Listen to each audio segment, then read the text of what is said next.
Peace and welcome to the Atlantis School for Gifted Youngsters. Thanks for watching and subscribing to our channel. I'm Spectrum News reporter Madison Elliott. The Niagara Falls Underground Railroad Heritage Center works to promote social justice, and they have resources when it comes to talking about the topic of racism.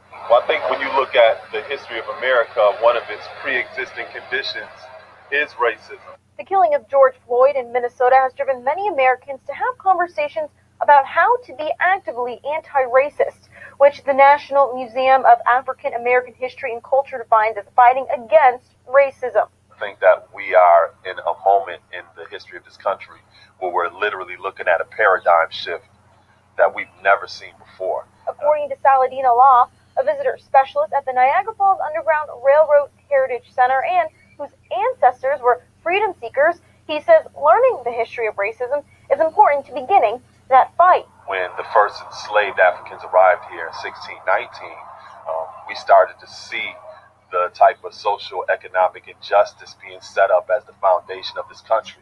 Understand the past, it gives you a proper context of what's going on in the present and also sets you on a trajectory in terms of being able to address things that can potentially come up in the future. The Heritage Center, which opened in May of 2018, works to provide authentic stories of freedom seekers and abolitionists. Allah says they are on the forefront of trying to address a lot of modern-day injustices. During the pandemic, the staff at the center put many of their resources online and on their Facebook page.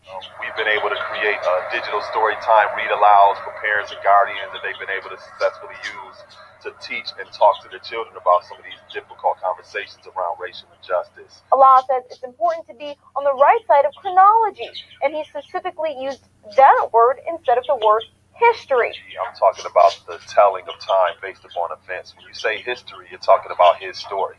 It's not her story, it's not the story, or it's not our story. So I think it's more appropriate to talk about chronology.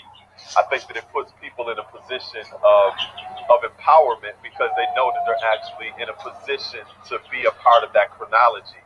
While Allah says these conversations can be uncomfortable, they are necessary. If you're able to actually push through that, there's a lot of beauty on the other side of that discomfort. A link to resources can be found on SpectrumLocalNews.com. Reporting in Niagara Falls, Madison Elliott, Spectrum News. Peace and welcome to the Atlantis School for Gifted Youngsters. Thanks for watching and subscribing to our channel.